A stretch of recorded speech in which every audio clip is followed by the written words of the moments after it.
जैसा आप सबको मालूम है कि 2 फेज़ की इलेक्शन इस 8 फेज़ डीडीसी इलेक्शन में ख़त्म हो चुकी है। फेज़ 3 की इलेक्शन कल है। फेज़ 3 की इलेक्शन कल कश्मीर के 10 ज़िलों में, श्रीनगर को छोड़ के सभी ज़िलों में है। श्रीनगर में कल कोई भी कॉन्स्टिट्यूंसी नहीं है। बारामूला में कल 2 कॉन्स्टिट्यूंसीज़ हैं, संग्रामा और बगूरा। कुलगांव में 1 है, कुंड। अनंतनाग में 2 हैं, कुवेरीपुरा और हिलेर। पुलवामा में 2 हैं, पुलवामा और अरीपाल। कुपवारा में 2 हैं, हाइहामा और काजीबाद। बड़गांव में कल 1 है, सुखनाग। बांदीपुरा में 1, बोनाकूट। शोपियां में 2, शोपियां 1 और शोपियां 2। गांदरबल में भी 2 हैं कल, गांदरबल 3 हैं, गांदरबल ए, गांदरबल बी और गांदरबल सी। तो टोटल मिला के कश्मीर में कल 16 कॉन्स्टिट्यूंसी में इलेक्शन होगी डीडीसी की। जम्मू में भी उसी तरह कल 17 में ही है, 17 में है। किश्तवाड़ में 2 हैं, बूंजवा और नागसैनी।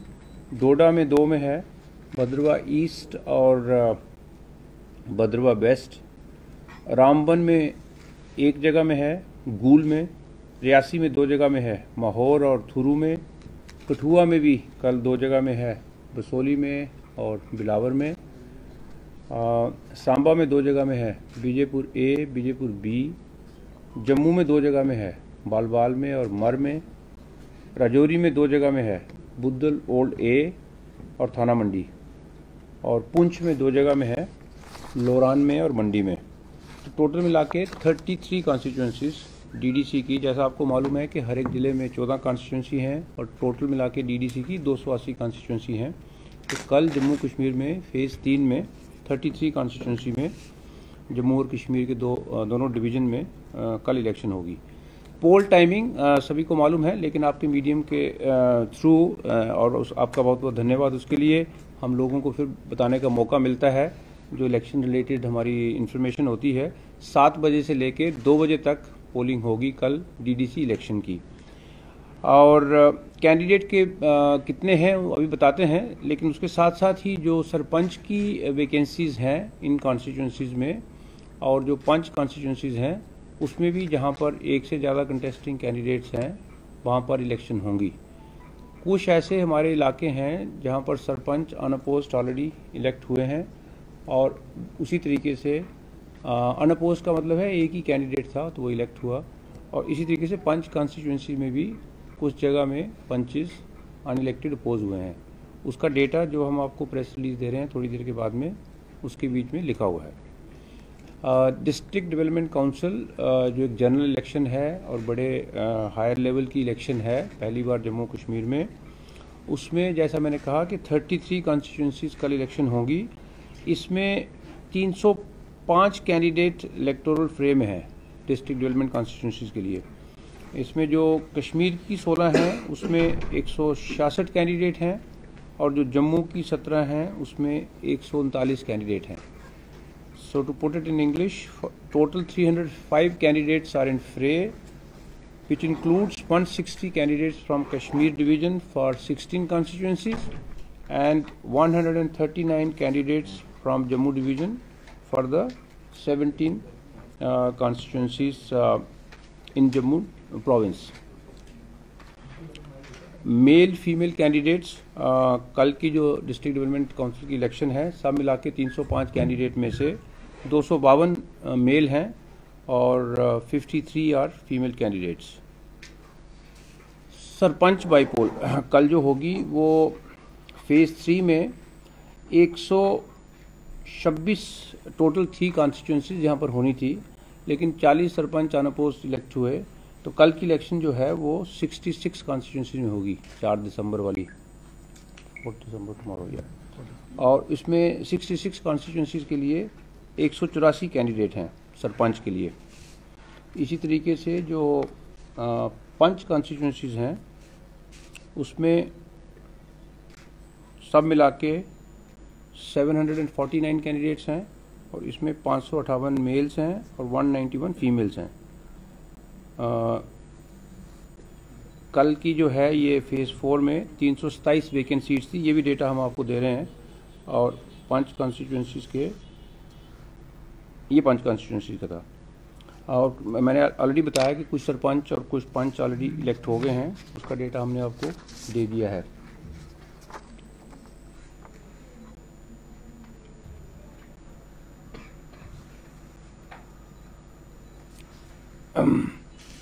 बाकी मैं ये कहना चाहूँगा कि ये इलेक्शन कोविड में हो रही है, तो एक बार फिर इलेक्ट्रॉनिक मीडिया के थ्रू, प्रिंट मीडिया जो आप यहाँ पर सारे रिप्रेजेंटेटिव आए हैं, आपका धन्यवाद है। आपके थ्रू एक बार फिर मैं ये सबको अपील करना चाहूँगा, सभी वोटर्स को। सबसे पहले तो ये कि मैक्सिमम पार्टिसिपेट करें इलेक्शन में। आपके जो वोटर ये सुन रहे हैं इस समय, जो इसके न्यूज़ पढ़ेंगे, आपके इलाके में जो कल इलेक्शन हो रही है फेज़ 4 और साथ में आने वाले फेजेस में भी जो बचे हुए हैं, अपने वोट का पता करें, आपकी कॉन्स्टिट्यूंसी कौन सी है, आपके कैंडिडेट कौन से हैं, और कल ज़रूर अपना वोट डालें। और वैसे ही आगे वाले फेजेस में भी अपने वोट डालें। ये इलेक्शन चूँकि कोविड पेंडेमिक में हो रही है, डिटेल गाइडलाइन का प्रयोग करें। सबसे पहली चीज़ है कि वोटर जब अपने घर से निकले तो अपना मास्क पहन के निकले। ये ऑब्लिगेटरी है, ये कंपलसरी है और ये मैंडेटरी है कोविड गाइडलाइन में, क्योंकि आप एक पब्लिक एक्टिविटी में पार्टिसिपेट करने जा रहे हैं। और जैसे ही पोलिंग स्टेशन में पहुंचते हैं तो वोटर्स को एक बार फिर अपील करते हैं हम यहाँ से, स्टेट इलेक्शन कमीशन से, कि जब कतार में रहें तो 6 फुट का फिजिकल डिस्टेंस, 6 फुट की दूरी, एक जो व्यक्ति आपके आगे है और जो आपके पीछे है उसमें रहे। और पोलिंग स्टेशन के अंदर में कोविड रिलेटेड सारे इंतज़ाम किए हुए हैं, सैनिटाइज़र रखने के, टेम्परेचर लेने के, और कुछ एक एक्स्ट्रा मास्क भी वहाँ पर रखे हुए हैं कि अगर कोई वोटर भूल जाता है तो उसके हाथ में देने के लिए। और एक बार फिर सबसे अपील करते हैं कि कल की आप वोटिंग करें। इसी तरीके से डेमोक्रेसी जम्मू कश्मीर में मजबूत होगी। ये पहली बार जिला विकास प्राधिकरण, जिला विकास परिषद, डिस्ट्रिक्ट डेवलपमेंट काउंसिल के चुनाव जम्मू कश्मीर में हो रहे हैं और हम उम्मीद करते हैं कि हमारे सारे जम्मू कश्मीर के भाई बहन जो एलिजिबल वोटर्स हैं वो डीडीसी इलेक्शन में और सरपंच और पंचायत की जो बाई इलेक्शन है उसमें आके पार्टिसिपेट करेंगे। ये हमारे लिए एक थोड़ी इलेक्शन ड्यूटी, हमारे एक साथी टीचर जो इलेक्शन ड्यूटी में अटेंड कर रहे थे, उनका किसी कारण से गाड़ी का एक्सीडेंट हुआ and he passed away today. So it's a very sad news, but I am just mentioning it, क्योंकि हम सभी, आप भी यहाँ पर इसीलिए हैं क्योंकि इलेक्शन हो रही है जम्मू कश्मीर में, हम सब यहाँ पर हैं और हज़ारों के लोग लगे हुए हैं।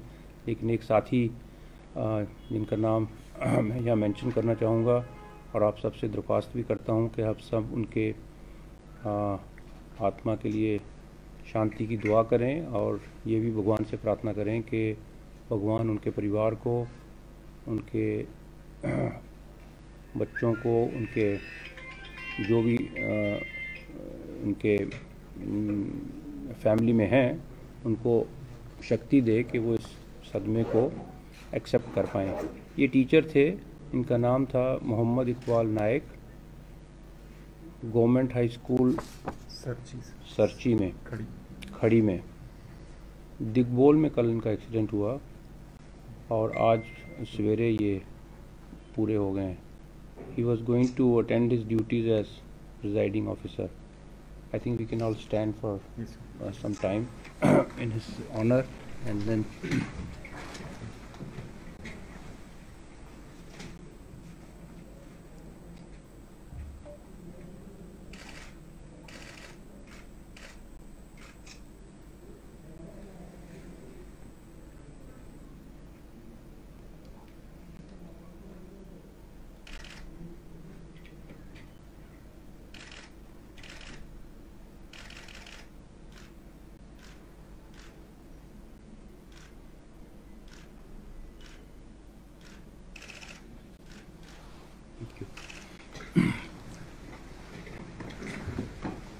कितने वोटर्स हैं ये टोटल, वो डिटेल जरा शेयर करें। Yes, so tomorrow's elections, there are like in phase 2, phase 1, somehow the other this figure of 7 lakhs has been coming.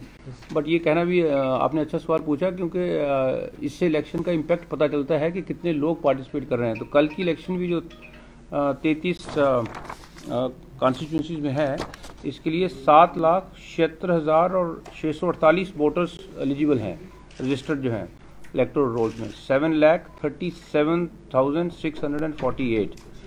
So this also explains the enormity of the election arrangements in terms of material, movement of the presiding officers, polling parties. So it's a large number. And tomorrow, 2,046 polling stations will be going to the poll. Again, this number has been around 2,100, 2,200 also in the first two phases. So 2,046 polling stations in Kashmir and Jammu divisions. If any one of you is interested, Kashmir has 1,254 polling stations and Jammu division has 792 polling stations. And the total number of voters is 7,37,648. In Kashmir division it is 3,63,044. In Jammu division it is 3,74,604. The number of many times the press asks after the voting how many females have voted, which is a good question to ask. It gives an idea of the participation of the females. I was noticing from the figures here today that the number of females registered itself is slightly less than the males registered. This is not an issue related with elections, but it's definitely an issue that the male-female ratio is in J&K little skewed. I mean, there are more males than the females from the voters' point of view. So total male voters for tomorrow are 1,95,822, and the female electors eligible are 1,78,782.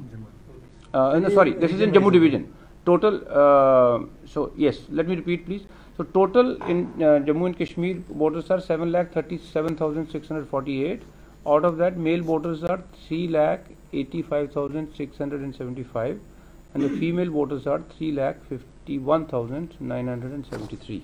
Ji sir, जिस तरह से जम्मू कश्मीर में जमहूरी तर्ज की हुकूमत की गैर मौजूदगी में पहली बार बल्दियाती इंतखाबात हो रहे, पंचायत इंतखाबात हो रहे, डीडीसी इंतखाबात तो है ही पहली बार, किस तरह की जानकारी आपने उम्मीदवारों को दी है? आपके इसमें किस तरह का है कि एसओपी जो है या मॉडल कोड ऑफ कंडक्ट हम कह सकते हैं, क्योंकि कुछ उम्मीदवार डीडीसी के नौकरियों की भी बात कर रहे हैं, आर्टिकल 370 को वापस लाने की बात कर रहे हैं। क्या रोटी, बिजली और सड़क पानी तक ही इनका जो आप दे रहे हो इनको पावर्स वो महदूद रहेंगे या कोई एक्शन इन पे होगा? जो इस तरह के वादे कर रहे हैं, बड़े बड़े वादे अपने इलेक्शन मंशूर में। District Development Council are the local bodies in the rural areas. They are the district level bodies. आपने सवाल बड़े शुद्ध उर्दू में बोला है तो मुझे आपको एटलीस्ट हिंदुस्तानी में जवाब देना चाहिए, तो मैं हिंदुस्तानी में जवाब देता हूँ। डिस्ट्रिक्ट डेवलपमेंट काउंसिल जो है ये कॉन्स्टिट्यूशन ऑफ इंडिया में दो टाइप की लोकल बॉडीज़ हैं, एक शहरी इलाकों के लिए और एक ग्रामीण इलाकों के लिए। एक ज़िले में कहीं पर आप देख लें तो जो म्यूनसिपल एरिया है उसको निकाल के जो बाकी रूरल एरिया बन जाता है, उसके लिए कॉन्स्टिट्यूशन में ये प्रावधान रखा गया कि उसके लिए एक डिस्ट्रिक्ट लेवल की चुनी हुई बॉडी हो। इसका नाम पहले भी हमने कभी मेंशन किया इधर, किसी स्टेट में जिला परिषद है, किसी में जिला विकास प्राधिकरण है। तो जम्मू कश्मीर के पंचायती राज एक्ट में, जिसमें भी रिसेंटली अमेंडमेंट हुई जब ये केंद्र शासित प्रदेश बना है और ये पिछले महीनों में हुई है, तो इसका नाम रखा गया डिस्ट्रिक्ट डेवलपमेंट काउंसिल। ये चुने हुए लोग आएंगे और इनकी हर एक ज़िले में, जो जम्मू कश्मीर के 20 ज़िले हैं, उसमें रूरल एरियाज़ में जो डेवलपमेंट के काम हैं वो इनके जिम्मे आएंगे। इसकी मिसाल अगर लेनी है तो आप पंचायत की ले सकते हैं। जैसे अभी जम्मू कश्मीर में पंचायत बनी हुई हैं, जहाँ जहाँ इलेक्शन हुई हैं, सरपंचेस को फंक्शन ट्रांसफ़र किए हैं। आपने उसकी लिस्टें अभी देखी होंगी, पिछले 2-4 महीने में भी हुए। रिसेंटली जम्मू में और श्रीनगर में जो दो मेजर म्यूनसिपल कॉरपोरेशंस हैं, श्रीनगर की और जम्मू की, उसका J&K गवर्नमेंट ने फैसला किया था कि जो स्टैंड लोन स्कूल्स हैं up to 8th class, standalone का मतलब कि 10th अगर स्कूल है तब उसमें से 8वीं वहीं रहेगी। या इनके डीडीसी उम्मीदवारों के इलेक्शन मैनिफेस्टो पे आपकी नजर है कि किस तरह के दावे ये कर रहे हैं और कितना काम ये करने में कामयाब होंगे? क्या नज़्म ज़ब्त है इसके लिए कोई कानून? जो कॉन्स्टिट्यूशन में उनका है एरियाज, उसमें एजुकेशन कवर होती है, हेल्थ कवर होती है और बाकी जो पंचायत एक्ट है उसमें ये सब चीज़ें लिखी हुई हैं। तो जब इलेक्शन हो रही है तो उसमें ये चुने हुए लोग आएंगे, उनको अपने इलाके में ये सारे काम करने हैं, तो उससे हमें उनको वेलकम ही करना है। बाकी जब एकदम पड़ताल होती है तो हमेशा गवर्नमेंट में, जैसे कॉन्स्टिट्यूशन में हमारे सब्जेक्ट्स हैं, कुछ चीज़ों पे सिर्फ सेंट्रल गवर्नमेंट लॉ बना सकती है, कुछ चीज़ों में स्टेट गवर्नमेंट लॉ बना सकती है, कुछ में दोनों बना सकते हैं जो कंकरेंट लिस्ट में है। तो अक्सर पॉलिटिकल एटमॉस्फेयर में जो लोग पार्टिसिपेट करते हैं वो एज ए सिटीज़न भी या एज ए लीडर भी किसी भी सब्जेक्ट के बारे में लोग अपनी राय देते हैं, लेकिन इवेंचुअली जो चीज़ें इनको मिलेंगी वो वही मिलेंगी जो कानून के अंदर में। लेकिन काफ़ी दायरा है जो डिस्ट्रिक्ट लेवल के इश्यूज़ हैं, रूरल रोड्स के, इसके लिए अभी चूँकि हमारी ये जम्मू कश्मीर में पहली बार बॉडी सेटअप हो रही हैं, तो इसकी जो इन्फॉर्मेशन है वो पंचायत एक्ट में है और लोग इसके बारे में और जानकारी कर रहे हैं। हमने भी अपनी तरफ से थोड़ी जानकारी दी है और जानकारी लोगों को इसके बारे में मिलती रहेगी।